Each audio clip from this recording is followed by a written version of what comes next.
이재명 전 대표와의 만남을 거부했던 이화영 전 부지사의 아내, 저희가 자막으로 계속 이 도표로 보여드렸는데요.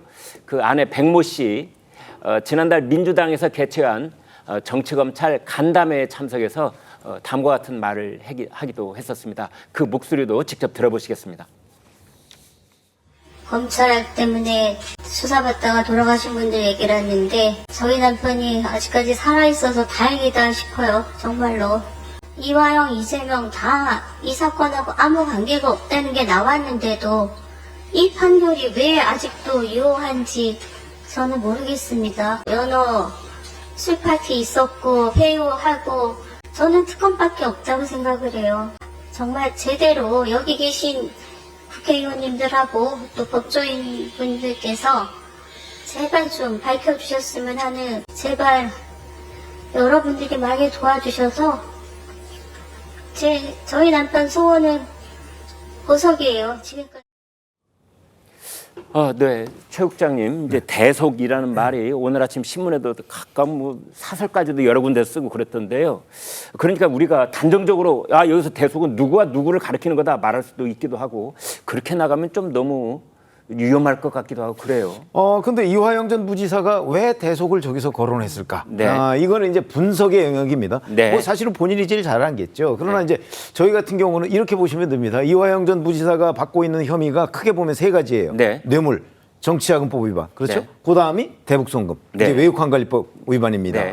이렇게 세 가지인데 뇌물이나 정치자금법은 이화영 전 부지사 본인과 직접 연관된 그 범죄예요. 그렇죠. 네. 그러니까 이걸 가지고 본인이 누구를 대속했다고 생각할 리가 없죠. 네. 그러나 이제 대북송금 문제는 네. 이거는 내 나이 범죄가 아니야. 네. 이거는 결국 이재명 당시 경기도지사를 북한에 보내고 이재명 경기도지사의 그 대권 프로젝트 네. 이걸 완성시키기 위해서 당시 부지사였던 내가 네. 북한 측과 또는 쌍방울 측과 이런저런 협의를 해서 그걸 지금 내가 그 죄를 뒤집어 쓰고 이 자리에 있는 거야. 라고 판단하는 게 제가 보기에는 가장 합리적 분석이라고 생각을 합니다. 네, 네. 그렇기 때문에 이화영 전 부지사는 대북송금 문제에 관한 죄는 이건 내가 저지른 죄가 아니고 이재명 경기도지사가 저지른 죄를 내가 지금 대신 옥살이를 하고 있는 거다라고 네. 본인이 생각하고 있는 것 아니냐. 네. 우리가 주변에서 충분히 그렇게 분석을 할 수 있는 대목이죠. 네. 저는 그래서 이 대속이라고 하는 거는 본인은 뭐 얘기를 안 하니까 정확하게 우리가 얘기를 할 수는 없지만 적어도 분석하는 입장에서 본다면 이재명 그 후보를 대신해서 내가 옥살이를 하고 있다는 이화영 전 부지사의 속마음이 드러난 것이다 라고 이렇게 생각합니다. 네, 그렇게 하고 있으니 자기 부인 백모 씨한테 이제 이재명 전 대표를 가서 만나보라고 했잖아요. 그렇죠. 그건 또 무슨 뜻입니까? 그거 아까 앵커께서 말씀하셨듯이 그것도 충분히 그런 짐작을 할 수 있는 대목입니다. 네. 뭐 만날 이유가 뭐가 있나요? 네.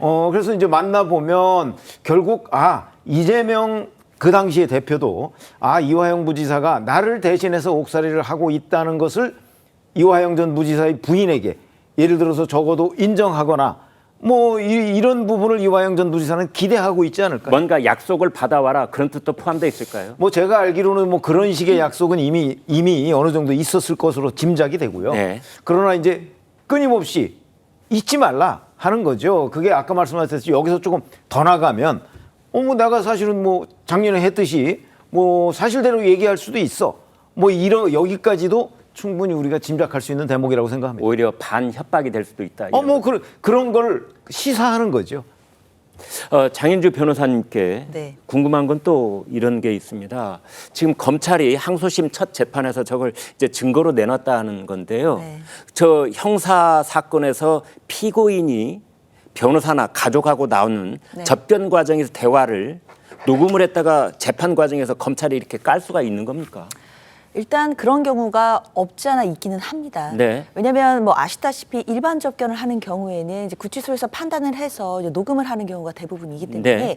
이게 녹음된다는 상황을 알 수 있었을 가능성이 높거든요. 네. 일단 녹음이 되었을 때 구치소에서 그 접견 녹취를 가지고 있다가 검찰에서 뭐 수사나 또는 이제 공소 유지를 위해서 필요한 경우에는 녹취록을 요청하기도 합니다. 그런데 대개는 네. 이제 일반적으로 제가 드리는 말씀인데요. 어떤 형사 사건의 피고인이 자기 부인을 만난다든지 변호사를 만난다든지 뭐 정말 믿고 말할 수 있는 지인을 만나서 하는 대화는 검사가 모를 것이라는 것을 전제로 하는 얘기 아닌가요? 변호인과 접견을 할 때는 변호인과 하는 대화 내용은 녹음되지 않습니다. 아, 네. 그것은 왜냐하면 당연히 피의자 또는 피고인의 방어권을 위한 것이기 때문에 네. 변호인과 이야기하는 부분, 이 부분에 대해서는 비밀 보장이 철저히 됩니다. 아, 그러나 구치소에서 또 일반인과 접견, 아무리 가족이라고 할지라도 네. 구치소의 판단으로 녹음을 해야 되는 상황이 있을 경우에는 녹음을 할 수 있게 되고요. 그 녹취록 같은 경우에는 구치소가 보관을 하고 있습니다. 그것을 그러나 검찰이 그렇죠. 요구해서 요청을 했을 때는 또 그 부분도 이제 요건에 맞게 판단을 해서 이제 그 구치소에서 제공을 해주기도 하는데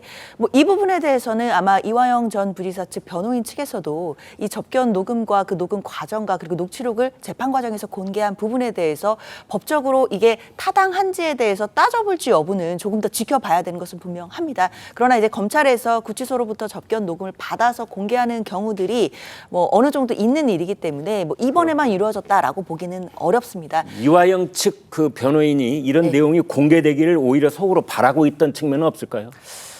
저는 뭐 그렇게 생각하지는 않는데요. 왜냐하면 일단 피고인이 접견 과정에서 했던 이야기들이 검찰로부터 공개되는 경우에는 검찰이 어쨌든 혐의 입증과 관련이 있다라고 생각하는 부분을 공개하는 것이기 때문에 이 부분을 뭐 변호인 측에서 뭐 환영할 일은 좀 아닌 것 같다라는 생각이 들고 아마 앞으로 이제 이화영 전 부지사 측의 변호인이 이 부분과 관련해서 법적으로 혹시 뭐 문제되는 소진이 없는지 이런 부분은 뭐 따져볼 수 있겠지만 일단은 이제 공개된 이상 이 내용에 대해서는 뭐 문제 제기가 됐으니까 재판부에서 판단을 해보지 않을까라는 생각은 듭니다. 자, 이런 내용이 말이죠. 앞으로 이제 이재명 전 대표도 이 불법 대북 송금과 관련해서 이제 재판을 받게 되잖아요. 네. 그 재판에는 어떤 영향을 미칠까요? 뭐 직접적으로 영향을 미칠 것 같다는 생각은 들지 않고요. 네. 일단 뭐 대속이라는 단어 자체가 앞서 이제 최 의원님 말씀처럼 이게 해석의 영역이고 이 말 자체가 직접 증거가 돼서 뭐 이재명 대표의 혐의를 뒷받침한다라고 보는 것은 좀 논리적인 비약이 될 수밖에 없거든요.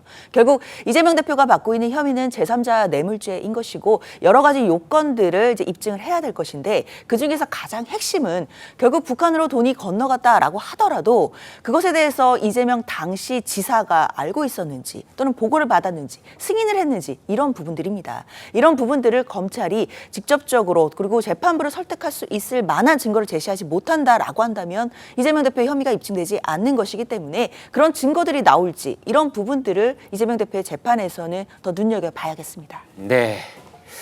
송 의원께요. 이제 이재명 전 대표 서울에서 3건의 재판 받아야 되고 수원에서 1건 받아야 되고 도합 4건이고요. 그다음에 전당대회 치러내야 되죠. 그다음에 이제 전당대회에서 당 대표가 되면 당 대표 제2기가 시작되는데 그 일정 다 소화할 수 있습니까?